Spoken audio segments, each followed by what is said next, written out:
My name's Rhea Mattocks, together with Annie Focard. Annie, where are you?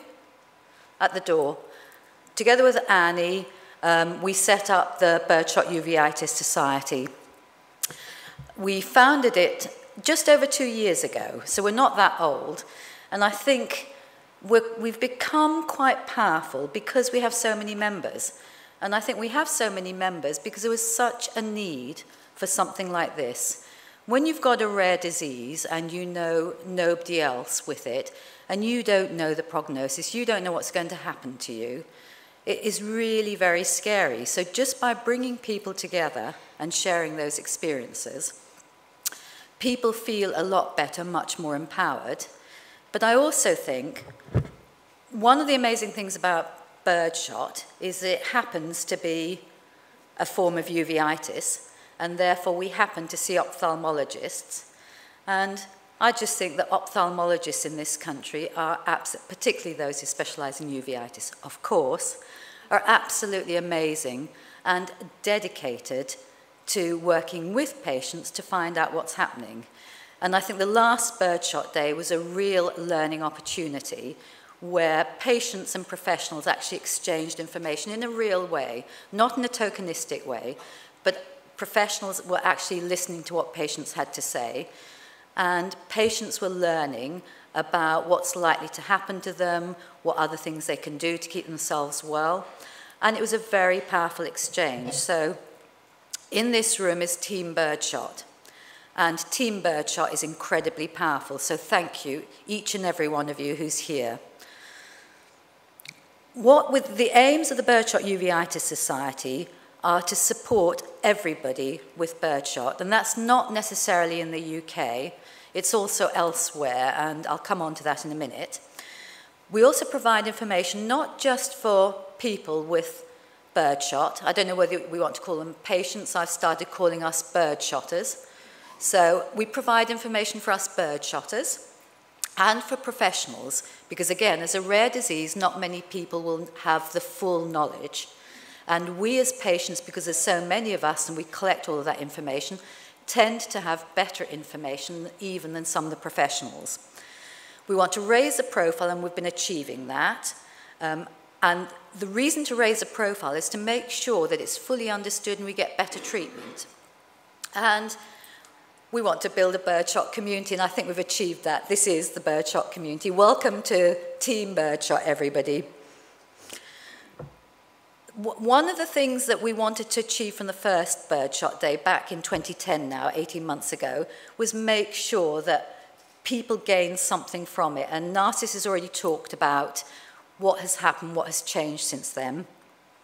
And these are some of the comments from birdshotters from the last day. And I'm going to have to read them because I can't remember them off by heart. So thank you again for all the hard work you have done to not only educate all of us, but to also bring together a community where we can share in each other's experiences and not feel alone. I no longer feel hopeless about my future. I now think I have a future. More importantly, I now think my children have a future. And then professional responses, and this shows just how valuable it was both to patients and professionals.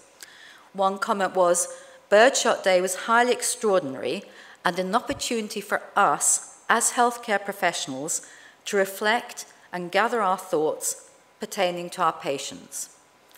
And another comment, I can't begin to tell you how much I gained from attending the Birdshot Day, just from a research management viewpoint. I think we ought to set up a series of meetings like this involving patients, patient groups, clinicians and researchers. I agree.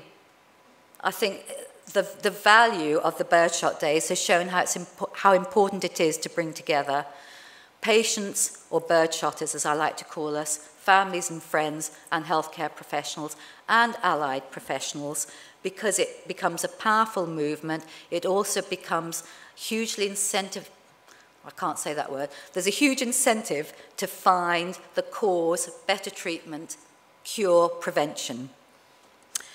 BUS has grown enormously. Given that we're only 2 years old, we have 3 new directors. I see David standing by the door. David, will you stand up? David, as you know, is our graphic designer. He's designed everything to do with bus, including our T-shirts. John Hall, I don't see. Where is John?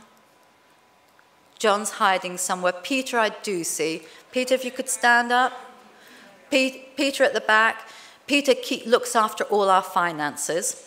And the important thing about BUS is it's an organisation built by people with birdshot uveitis, for people with birdshot uveitis. So all of us either have birdshot or our partners have birdshot. So we all have a huge interest in birdshot. I just wanted to go through some statistics. I mean, BUS has grown enormously, and we have an international membership. And I wanted to welcome some of the people that we've got here today. So we have got people today from Israel. Helen, welcome Helen, wherever you are. There you are, brilliant. Thank you so much for traveling from there. We've got Doris and Alan from the US. Yeah, brilliant, hi. This is really nice. And we have people from Belgium. We have Ian and Martine. Martine and Ian, I see you there. And we have Jean. Brilliant, welcome. Thank you so much for coming, but also it shows how much this sort of event is needed. We've got members from all over the world. These are the ones from the UK, 136 from the UK, 7 from Scotland, 3 from Wales, 6 from both Northern Ireland and Eire. We've got 64 members from the US, Doris. So you're one of 64 BUS members from, and we have 2 from Belgium who are here with us today, and 1 from Israel, so you're unique. Thank you, Helen. Just to show you, Doris, for you, the darker green is how many, the darker it is the more amounts of people who visit our website. But we've had 2,396 visits from 52 regions in the States. So there's been a huge amount of activity from the States on our website. Yeah? I'll move on to Israel. Now, interestingly, Helen, I don't know whether you've been traveling around Israel and gone to 8 cities, but if you haven't, there are other people in Israel who are accessing our website, because we've had 62 visits from 8 cities. Yeah, isn't it? So maybe we need to find those people. Okay, Belgium, for you two. We've had 179 visits from 41 cities. Now again, if you've been traveling around, then maybe this is you two, but I suspect there's a few more of you out there who are accessing us as well. And this is really just to say, there's such a great need for a birdshot community, not just here in the UK, but internationally, because it is very isolating.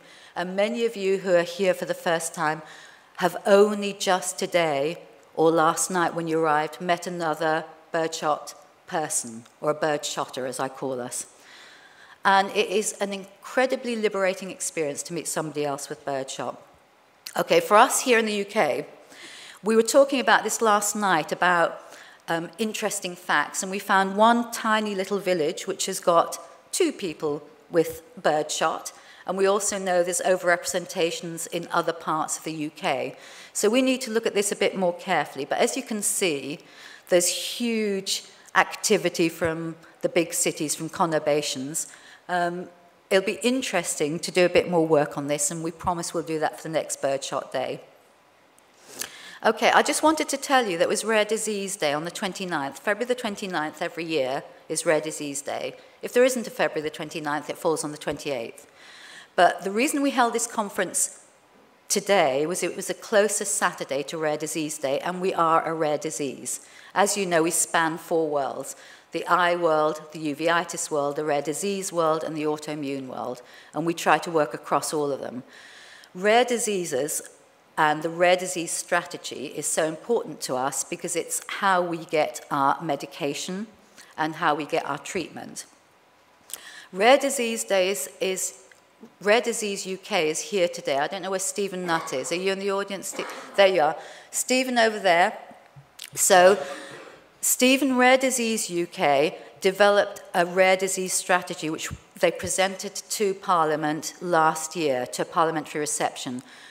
BUS was part of that, helped develop that, and Rare Disease UK has been fighting for a good deal for all of us with rare diseases.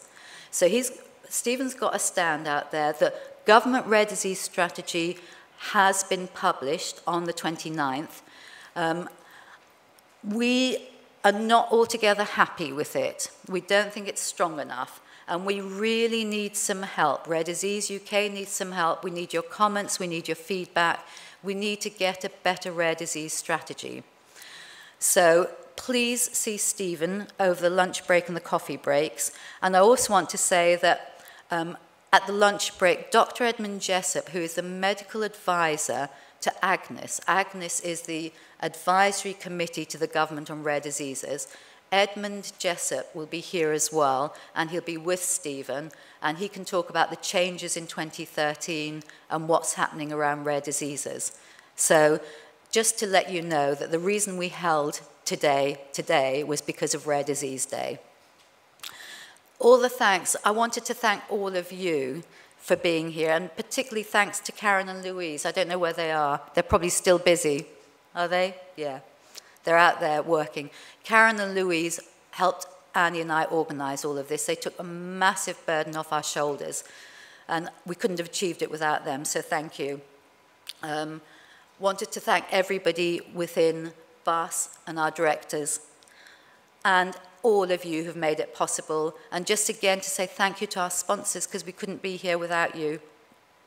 And our exhibitors, they're all out there, so you can have an exciting tea break, lunch break.